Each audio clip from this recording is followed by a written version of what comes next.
It's Macy's July 4th sale with our lowest prices of the season on summer updates for your home, like 20 to 50% off outdoor furniture and the Radley 5-piece sectional Shea sofa, $1,999. And get a free adjustable base or box spring with qualifying mattress purchase. Plus, Macy's Star Rewards members earn on every purchase except gift cards, services, and fees. Sign up today at Macys.com/Star Rewards. Savings off sale and clearance prices. Exclusions apply. The following is a Hoop Ball presentation.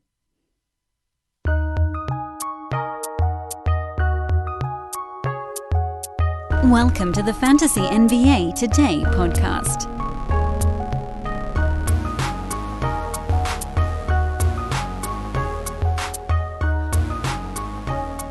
Hey everybody, I have to admit I almost forgot today was a weekday.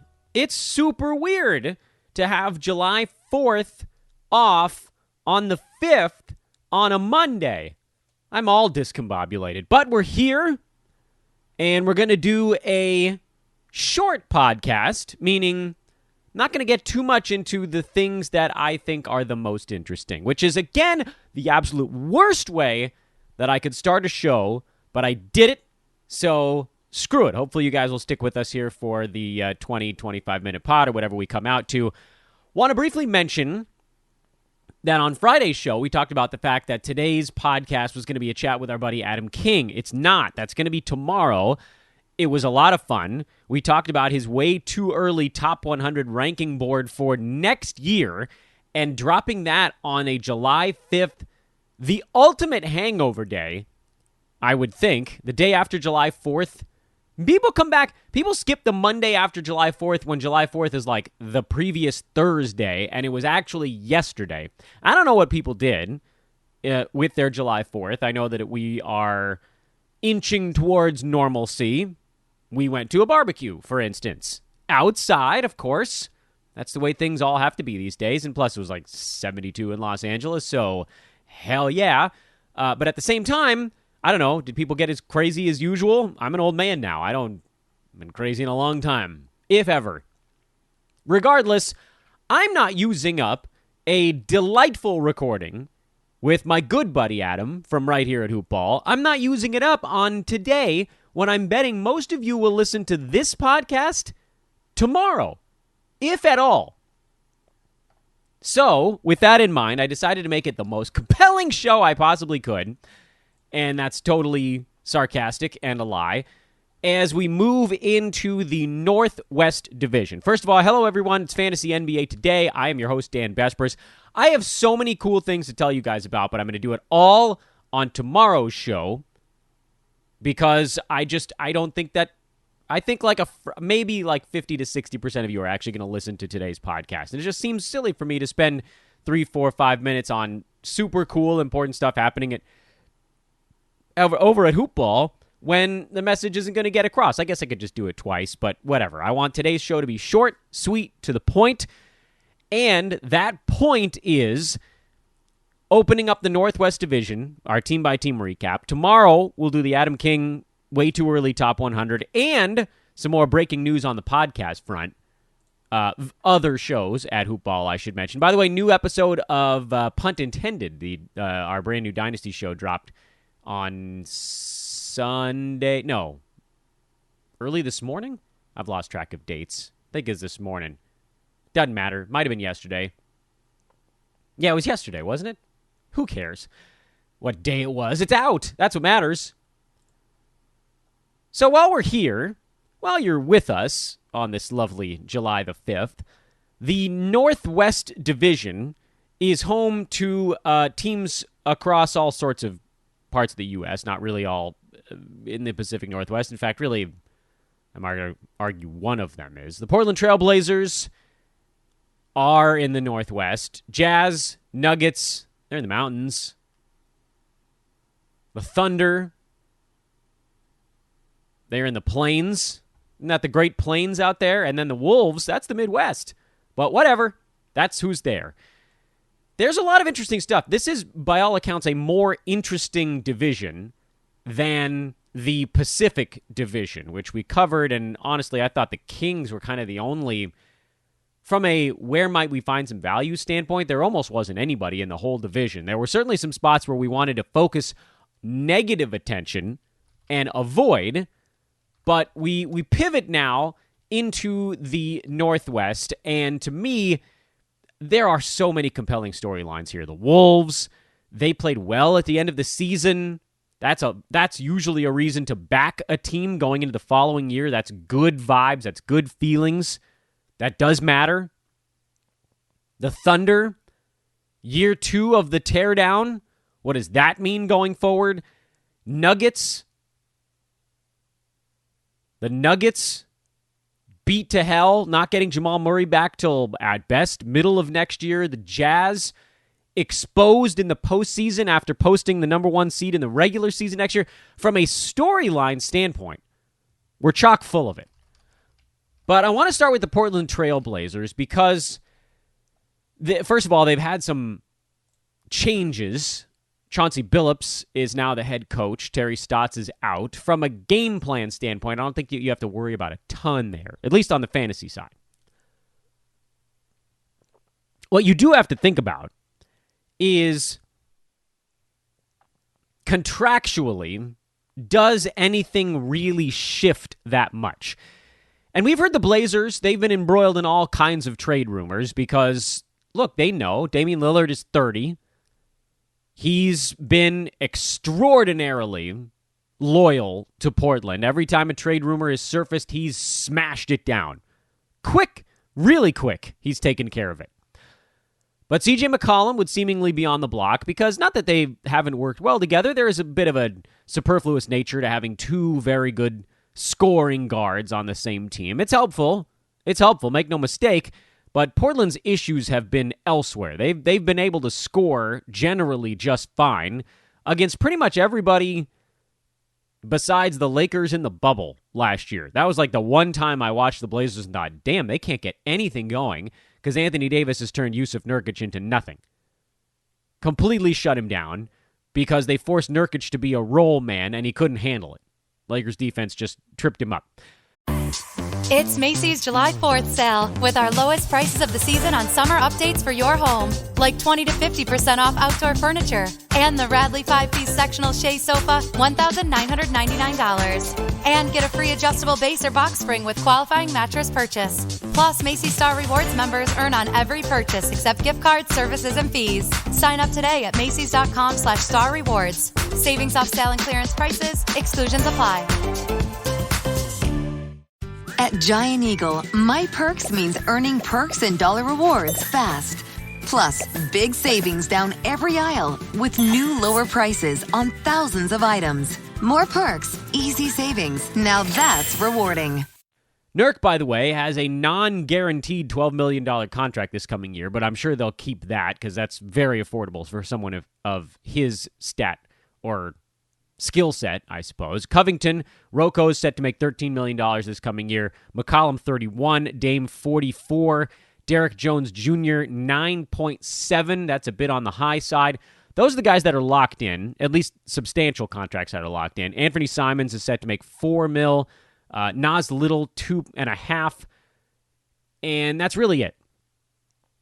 Zach Collins, who's hurt again, his contract actually is coming off the books this coming year. Although it's a strange thing right now because the raises that everybody's due sort of cancel out whatever savings the Blazers were staring down the barrel of. Dame's contract was $32 million this last year. It goes up to $44. So Collins is 5.5. That only chews up part of that. Enes Kanter, who was just a stellar acquisition for Portland. They needed him badly this season. He only made $5 million. I'm betting he'll make more than that. Or, as we've said before, perhaps he does make 5 again, but he'll probably get more than a year. He showed himself to be quite durable. Not super helpful on the defensive end, but just a really helpful, durable fantasy player all season long. And don't worry, we'll get to the fantasy stuff in a minute. And then Melo, who made, I believe, the veterans minimum at 2.6, will he come back? This was the place that gave him this opportunity. Maybe someone else. I don't think he's making more than a 1-year deal. Melo's 37 at this point. So where does he go? Does he end up with one of his banana boat buddies? Like, does he go to the Lakers? That seems like a terrible fit. Does he go hang out with Chris Paul? I doubt it. It seems like Portland is the right fit for him, but we don't know. The very large contractual question mark belongs to Norman Powell, who has a player option for about $12 million this coming season, and I would venture to guess he's going to opt out of that deal. $12 million is a reasonable sum, probably not all that far from what he ends up making when all's said and done. Maybe he can do a little bit better, but again, there's that annual value type of thing, where maybe he does make $12 million, but it'll probably be over 3 years. He's 28 years old. He's due for a better contract, a longer contract at the very least. He's not in 1-year territory, so why exercise your player option unless you thought the next was going to be much smaller, a la Andre Drummond, who knew if he didn't exercise his player option for this year, he was probably going to take about a $15 million pay cut. Norman Powell, even if he thinks his average annual value goes down from 11.5, 12-ish range to like 10, you could still very easily see him getting 15 over 2 years. That's more than 10, by the way. 30 million over 2 years is what I meant to say, which would be 15. You could see him getting 32, 33 over 3. Like, he probably makes more than the 11.5 mil, but even if in a hypothetical universe, the average value goes down, you're still talking about probably 4 years, $40 million or something like that for him. So there's a lot more guaranteed money to be had.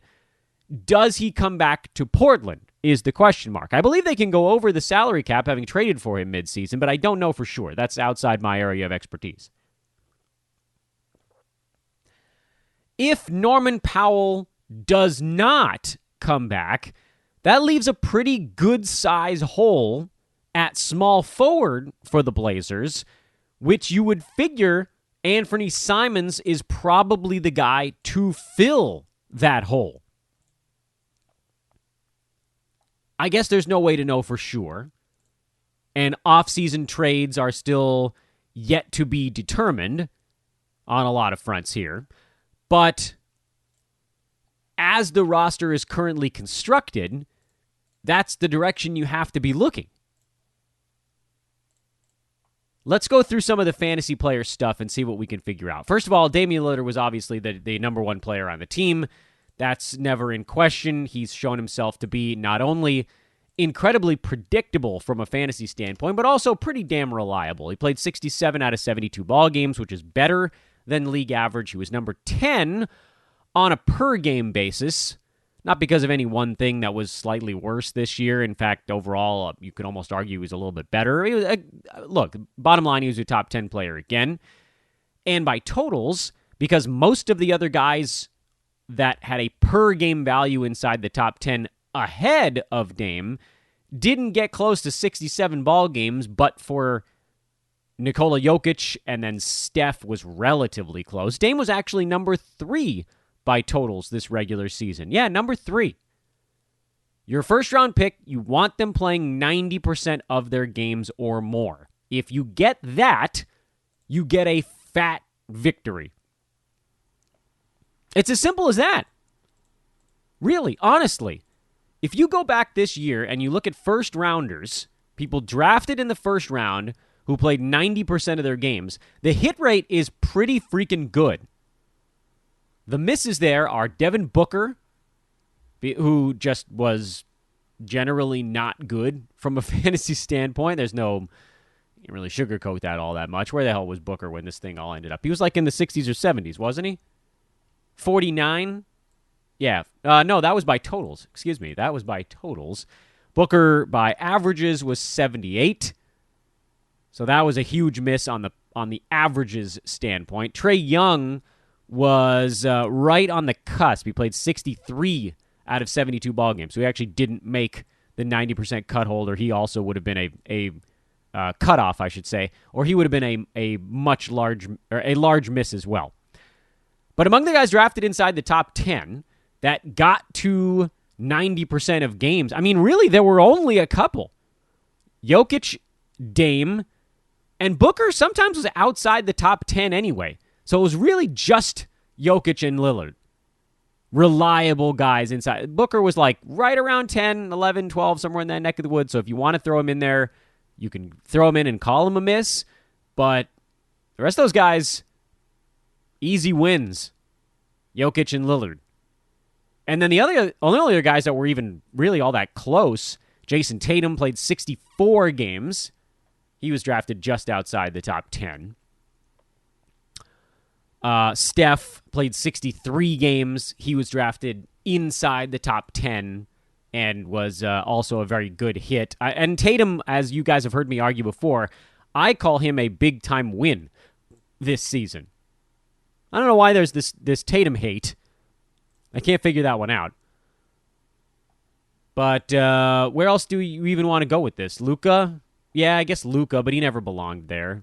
We've talked about that a million times. His free throw number was never going to get him high enough to be in that topmost echelon. And then if you're a 9-cat, turnovers was also going to drive him down. So that's a different one altogether. Yes, he did hit the 90% threshold, but he was never a guy that we listed as a first-rounder anyway. AD didn't make it. Towns didn't make it. Giannis didn't make it. Trey didn't play enough. LeBron didn't play enough. Kawhi, KD, Embiid. Now we're down into like the 16, 17, 18 range. But I guess if you want to go that far, that's fine. Bradley Beal didn't make it. Not that many dudes, is the lesson of all of this, actually played 90% of their basketball games. Very few, in fact. Bam Adebayo, he was there, right? No, missed by one. Ain't that a pisser? But he actually was a big hit also. 64 games, that was more than enough to get your marker. That generally jumped guys about a half round or more. 64 was a pretty big win. Winners this year didn't even have to play 90% of their games. It was more like missing about 11, 61, 62-ish out of 72 games. That was good enough. Giannis played 61 games. He was 14 by averages. He was 15 by totals. So that gives you your indicator right there. That 61 to 62 game, about 61 and a half was the league average for fantasy relevant games played. Relevant players and their games played number. This is a very long aside to once again highlight the point of some people don't take Damian Lillard in drafts because it feels boring, but the dude plays 90% of his games most of the damn time, and he's inside the top 10 on a per-game basis most of the damn time. He'll miss his handful. There's always like 4 or 5 games missed here and there, sometimes as many as 8 or 9, but he's had some 80s. I think 4 times in his career he's played 80 games or more, but pretty much every year he's at either 75 or, if you're in a shorter season, 65 or more games. So you gotta love Dame. I don't care how good he is or how bad he is on any given year. He's always staying in that narrow band of success. CJ McCollum was off to a fantastic start this year, got hurt, and then was never really quite the same. But also, let's be honest with ourselves, his numbers from the beginning of the year were never going to keep up the entire season anyway. He ended up at number 30 on a per-game basis, missed 25 games. So by totals, he wasn't anywhere near the marker. But let's assume for a minute that CJ is back in Portland next year and try to handicap it from that standpoint. For one, it's pretty easy to handicap because CJ, and we've talked about this from a Klay Thompson standpoint, but CJ McCollum, Klay Thompson, these are your cookie cutter upper middle round / late early round shooting guard types in the NBA. McCollum is the same GD player every year. But for one weird season where CJ just exploded and shot 48%, that's 5 years ago, by the way. Other than that, he's never really fluctuated off of that 44, 45 number. He's always right there. This season, 45.8. Last year, 45.1. Previous season, 45.9. Year before that, 44.3. Year before that, 48. Remember that year? We all looked at that and we went, is this the bump? Is this the year he takes the bump? Nope. It was not. I will point out, though, that for CJ's sake, this year, about 19 shots a game again, which is always right around where he's at, he did shoot more three-pointers without suffering in the field goal percent department. So that was actually a really nice little boost for McCollum, where everything else stayed relatively similar. His blocks were right on his league average. His steals were right on his career mark. Assists were up a little bit this season. I don't know if that's something that would hold long term. Maybe that's just the pace of play in the NBA right now. Rebounds were pretty much where they've been for him every year since he's been a 30-some-odd minutes a game starter.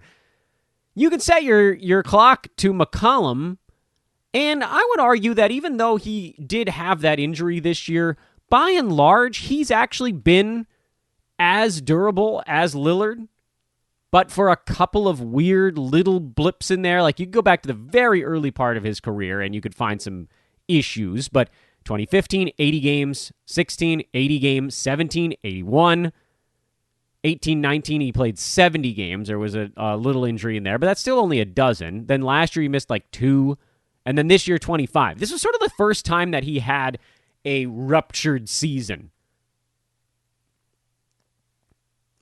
I'm inclined to believe that that is not the norm. He'll be 30 in about 2 months, so I don't think that we can say with any kind of certainty that he's getting old or getting brittle. I don't think that we can point to this year and say this is the start of something. There's a little fear there, and there's certainly the fear that he gets traded, but we have to do this handicap right now based on the assumption that he's not. He was number 30 on a per-game basis. I would say if he continues to shoot this many three-pointers, you have to assume the field goal percent might suffer a little bit. And then free throw percent was just a hair below his career mark this season, but by and large, it was pretty much right on the money as well.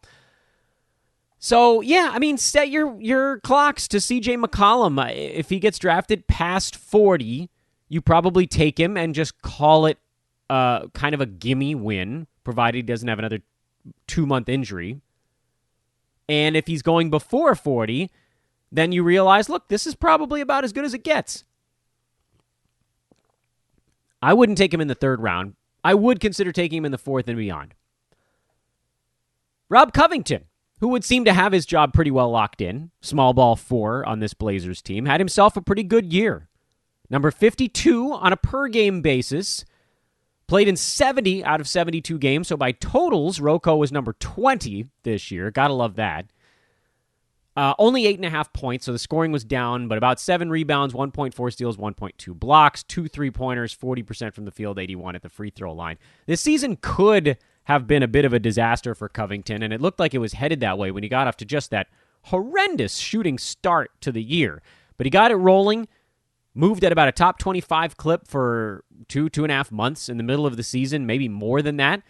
And everything kind of worked out okay. It was never going to be as good as it was in Houston last season. That was the perfect scenario. He was a small ball center on that team, so the blocks jumped all the way up to 2.2 per game. That was never going to be sustainable for him. I think we always wanted to look more at what he had done in Minnesota or even Philadelphia when those teams were healthy, and compare that. And so from that standpoint, this was a little bit of a down season. He wasn't shooting the ball as much, or really he just wasn't shooting the ball inside the three-point line as much. His number of three-pointers attempted didn't change that much. A little bit. It did. I mean, it dropped still. But overall field goal attempts dropped more from someone that had been generally in the 9 to 10.5 range, and this year he was at 7.5. Usage is value, make no mistake, but when it's a guy whose value isn't at all tied up in usage to start with, there's a little bit more margin for error there. From that standpoint, you could actually see Rob Covington having a better season next year, especially if the Blazers remove CJ McCollum from the equation and bring in someone else who shoots less, passes more. The other side of that, too, is what if they traded CJ for someone like Ben Simmons? That's the thing we've heard kicked around a bunch. I don't know that it's happening, and frankly, the fact we've heard it a bunch means it probably isn't. But does that move Covington then down to the 3? And does that impact his numbers in any way? Does that hurt his rebounding? Probably. But the shooting goes back up. So I think you could probably make an argument that almost no matter what happens around Covington, as long as he's getting his 32 minutes a game, he'll be fine as a top 50 per game guy who has once again kind of conquered the durability demons. And I'm inclined to believe that Covington will probably be a draft day value again next year. He probably gets drafted after 50. So if you can get him as a 5th, 6th round draft pick type, and if he stays healthy again, he'll beat that. I don't know where Enes Kanter ends up. I'm assuming it's not in Portland. I can't imagine that he could come back on a similarly affordable deal. He was fantastic this year. He was number 91 on a per-game basis, which included 35 games of Jusuf Nurkic on the shelf, and that certainly did kind of artificially, but not really artificially, bump up his numbers for the season. But I don't think we can handicap Enes Kanter other than to say he was one of the greatest fill-ins in fantasy to get almost 3 months out of someone producing like he did. I'd rather focus on Jusuf Nurkic, who was number 103 on a per-game basis and has all the smellings of a post-hype behemoth next year. I am lasered in, a la Woj and Shams and whoever else likes to tweet that they're lasered on a team is lasered on a player. The Dan Besbris Old Man Squad is lasered in on Jusuf Nurkic right now. Same way I've been talking about Jason Tatum. As someone, well, on the Tatum front, he was a guy who actually had a decent season, but for some reason people felt disappointed by it. Nurkic had a season. Ooh, I don't usually curse on this podcast. I'm going to go back and censor that out. That's fine. You'll never know what happened. Well, you'll know what happened because we're going to put in a noise. Nurk had a crummy year. He was hurt. We heard about stuff happening abroad with his family. That sucks. So he wasn't at all in shape. It was weighing on him physically, emotionally. He wasn't there. We don't talk much in the NBA about a player being present. But Jusuf Nurkic was not present for this year. Still, he managed to creep inside the top 100, or right on the cusp of it, I should say. And if you're looking at the last few months of the season, things did improve for him, particularly when he came back from his injury. So if you look at like All-Star break to the end of the year, which for Nurk, he played 25 games post-break, basically, he was number 80. And if you go even tighter to the end of the year and just look at like the last month and a half, we got to go a little tighter than that because that's about when he came back. If you go to like the last 5 weeks of the season, he was number 62. And basically just do a countdown. Take a week off and move your slider towards the end of the year, little by little. Last 4.5 weeks of the year, he was number 53. Last 3.5 weeks of the year, he was number 45. You guys get the idea. So Jusuf Nurkic is really a top 50 fantasy guy, and this season doesn't change that because he was so out of shape, because he was such a mess, because he was hurt and playing 22 minutes a game for the first month and a half before sitting out like a large chunk of the year. Down the stretch, his minutes started to increase. First it was 25 minutes, then it was 26 minutes, and we started to see that number creeping up with him to where take Enes Kanter out of the equation, which you might be doing next year, and Nurk is back to playing 27, 28 minutes a ball game, maybe more. I love Jusuf Nurkic next year. I don't even care that his free throw percent in the bubble was a total mirage. Dude's not going to shoot 90% at the free throw line. It's just not happening. It's not who he is. He's probably going to be around 70. He's 67 in his career. He was 62% this year, but again, this year was sort of a bit cockeyed. The previous couple of years, injured, whatever, he was more in the 70s. In the bubble, he was at like 90%, and that was never going to stick. That was what vaulted him into first-round territory. That's not going to stick, but he's still an easy top 50 per game guy.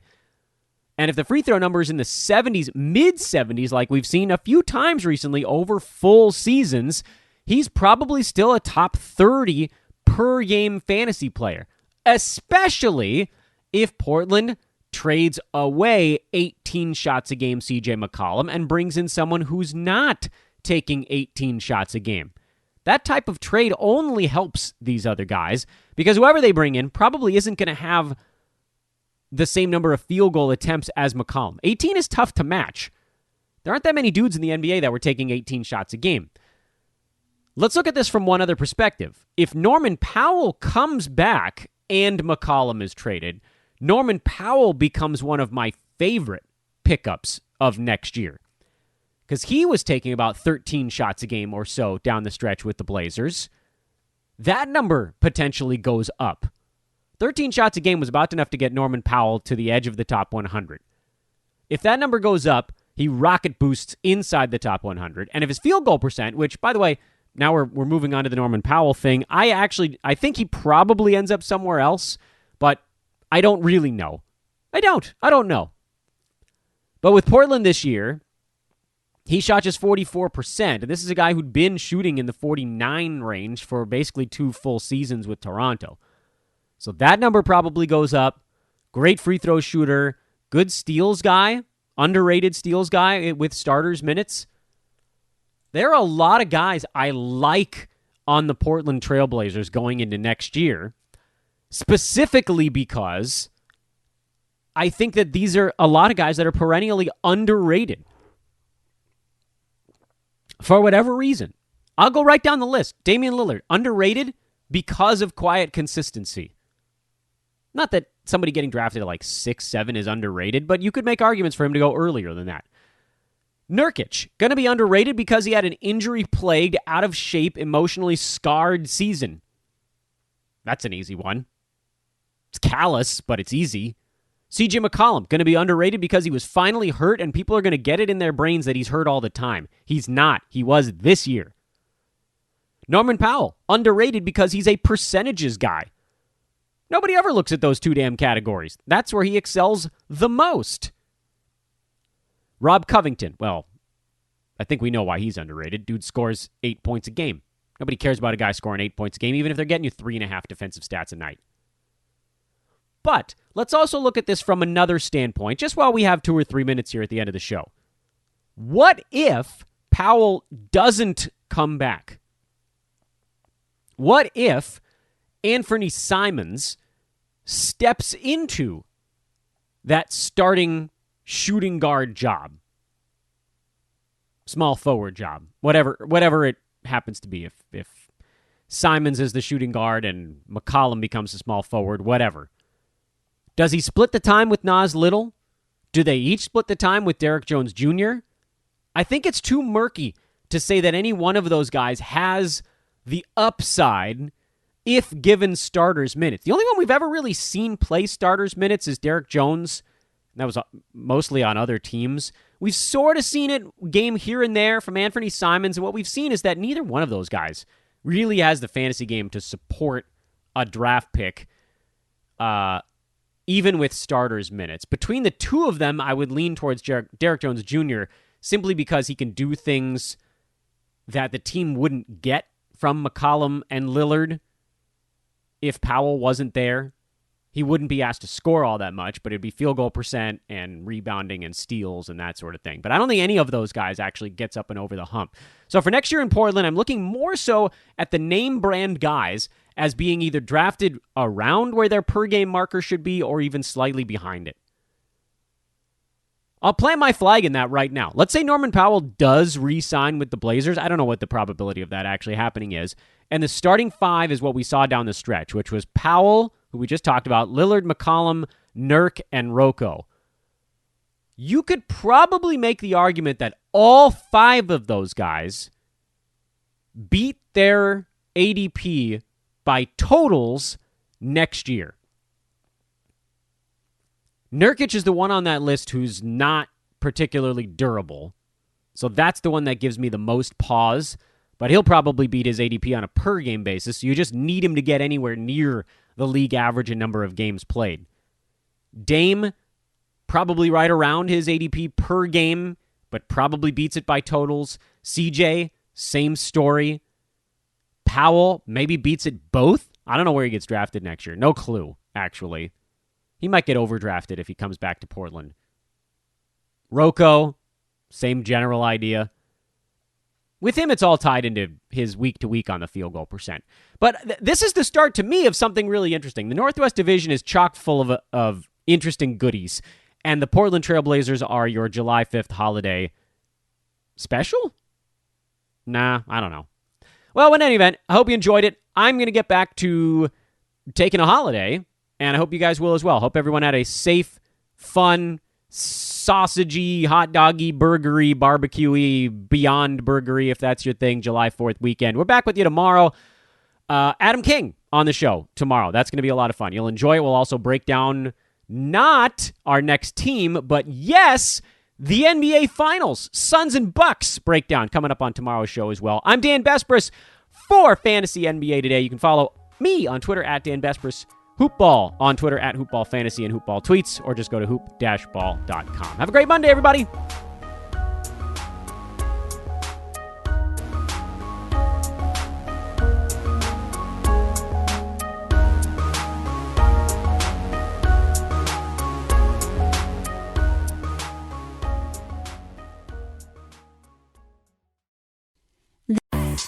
It's Macy's July 4th sale with our lowest prices of the season on summer updates for your home, like 20 to 50% off outdoor furniture and the Radley 5-piece sectional chaise sofa, $1,999. And get a free adjustable base or box spring with qualifying mattress purchase. Plus, Macy's Star Rewards members earn on every purchase except gift cards, services, and fees. Sign up today at Macys.com/Star Rewards. Savings off sale and clearance prices. Exclusions apply.